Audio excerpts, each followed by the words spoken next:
যখন তুমি গেলে বলেছিলে এটাই ভালো হবে আমাদের দুজনের জন্য। আমিও মাথা নেড়েছিলাম, কারণ থামানোর ভাষা ছিল না যে তখন। দরজা বন্ধ হওয়ার শব্দটা আজও কানে বাজে। সেই দিনই প্রথম শিখেছিলাম নীরবতাও খুব জোরে আঘাত করতে পারে। তোমার ছবিগুলো অনেক দিন সরায়নি। ভেবেছিলাম স্মৃতিগুলোই হয়তো একদিন তোমায় ফিরিয়ে দেবে আমার কাছে।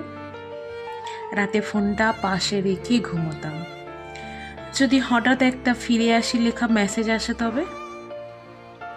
কিন্তু সময় গেল, অপেক্ষা গেল না। নিজেকে অনেক বুঝিয়েছি, সব গল্প একসাথে শেষ হয় না। তারপর তারপর একদিন সত্যিই তুমি লিখলে, ভুল হয়ে গেছে, আবার শুরু করা যায় না। অনেকক্ষণ স্ক্রিনের দিকে তাকিয়েছিলাম চুপচাপ।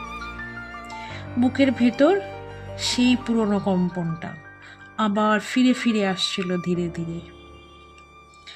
তারপর খুব শান্তভাবে লিখেছিলাম, ভালো থেকো।